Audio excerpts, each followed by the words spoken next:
Alright guys, RETROCENGO here, back with another update video. Few days ago, I uploaded a video with this lovely Amiga 500 crystal case. Limited, very limited. When you go in and order this case, together with the kit, you write RETROCENGO to the end of this month and you will get $19 of discount. So yeah, the code RETROCENGO. Go ahead and order the last batch of these before they're gone forever, because they're just beautiful. Guys, look what just came in from Centurion Tech. Thank you guys. In last video I said that this little cover that's up here, I wanted to ask A1200.net to make a hole here so I could take my megahertz adjuster at the side of this one. I can adjust between 7 and 14 megahertz, but unfortunately that they won't do that. Also because of Amiga people hates holes in their cases, so I'm gonna find out about something myself. So no holes here. When you order one of these, you will get it like this. But to the right, you have got an update down here where you can have, down here where you can have it like this, or you can open it and switch it up with another one that has got holes for USB, HDMI, and so on. Real nice, real nice. Yeah, I love that. So let's open this one from Centurion Tech. Thank you guys. Look at this. Just came in and come on. We're gonna install this in this video. All right. Nice. As you can see, this is a backplate for the Amiga 500, 500 Plus, and so on. They sell these for peanuts, and you can also get them for the Amiga 1200 when you make one of these boards, whatever. Because as of right now, this board, you have seen the review, it's 99.9% new. I don't want to reuse nothing.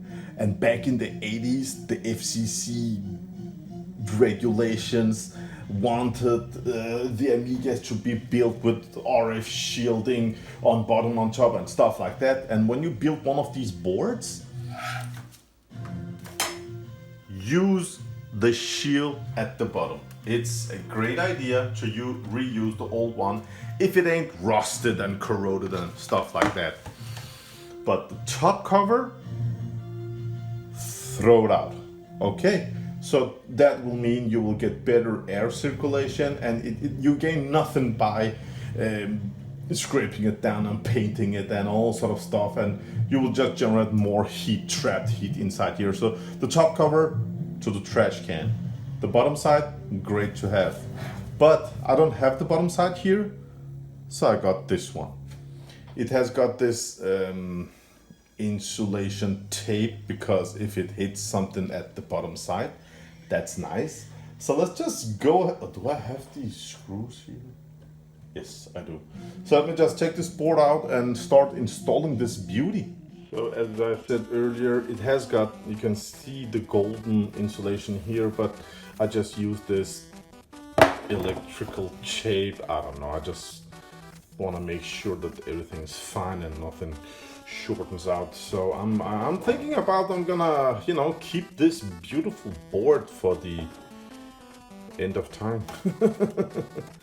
As long as I live, guys. So yeah, as you can see, let me show you the bottom side here. I mean, you can see those big connectors. I'm a bit nervous about them hitting. Oh man. There's maybe 0.5 millimeter. Oh, these. Feels like the AV connectors for audio I think I need to cut them a bit because they will hit. Other than that, it looks nice. So as you can see, the metal here has been bent to strengthen it. So when I have these 4, but I will see if I have got more of those screws. So when I connect it everywhere, it lines up perfect, guys. It's so beautiful. Then it should be fine. Let me see if I can find more of these. So I have got some of these spare screws there that I use for these old computers, and to my big surprise, I actually don't have enough of these. These does not fit, but to my big surprise, as you can see, for the joystick, it doesn't have for the serial port parallel. This one has got a connector, but you can see over here, got nothing. So for the joystick and mouse, I need something else because again, nothing here. So I need something on the back to screw these in. The same goes for these mouse and joystick ports down to the motherboard. I need to strengthen them. Every time you take the mouse and joystick in and out, they have to be reinforced. Now I don't plug in and plug out as much as I did as a kid when I had friends over in the 90s, but yeah, as you can see, it doesn't align the proper way. Now I didn't tighten anything, so when you put these one in, make sure, as you can see, this is too much. It has less of space here than here. You can see these, they hit, so it has to be moved to the side. So center it correctly, and when you wanna tighten everything, you can use one of these. They cost peanuts, and yeah. So let me just adjust everything and tighten everything so it sits perfect, right? And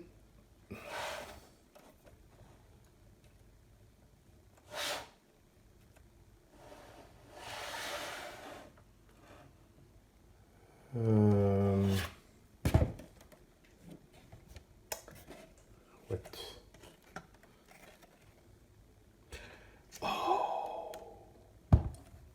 Oh no. Guys, it has got this bracket for Raspberry Pi here. And that hits the metal. And that pushes everything up for me. And if I press it down, I do. Oh no!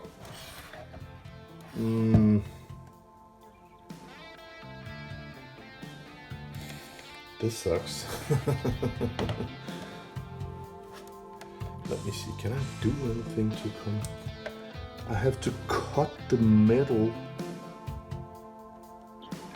It hits, yeah.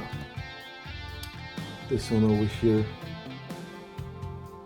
It directly hits the metal that I have just installed, which results in this one should be centered. As you can see, it's right at the... No, it hits. Verdammt. It doesn't work. If you look closely, you can even see where I have to cut in the tape here, this little circle. That circle was on top of this mounting bracket for the Raspberry Pi. And the Raspberry Pi with Amiga's emulation is just, you know how I feel about it, guys. No, not that one. It will be this one over here. So yeah, this is the end of this part. I mean, this project video is gonna be a lot of parts, as I can see, because I'm learning by doing. Nothing is certain, but as you can see, I have to find some sort of tool to... It's pretty heavy duty metal, so we need to cut this and install it. As you, I also cut down here, so nothing touches it. I want to have this metal bracket because with that installed, the whole board gets support. It doesn't bend, no nothing.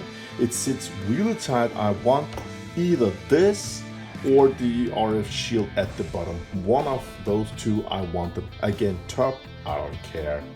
So yeah, thank you for watching, guys. Oh, my channel is gaining supporters on Patreon.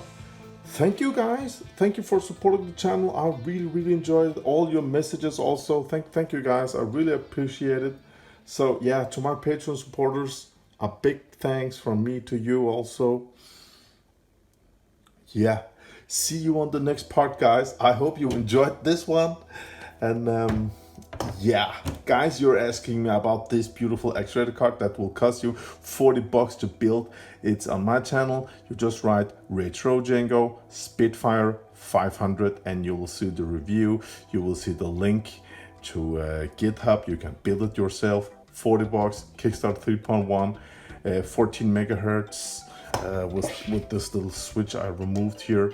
You can put to 4 megabyte, 8 megabyte RAM, no RAM. I have reviewed it Octacon, Octopus, Auto Boot, on and off, clock speed 7 or 14 megahertz for $40. I mean, for bang for your buck, this is absolutely the best thing you can do for your Amiga 500. Again, Auto Boot, on and off. I love this. So yeah, let's stop this video for now. Let me find out what I'm going to do next. Have a great day out there. RETROCENGO, wish you a great summer.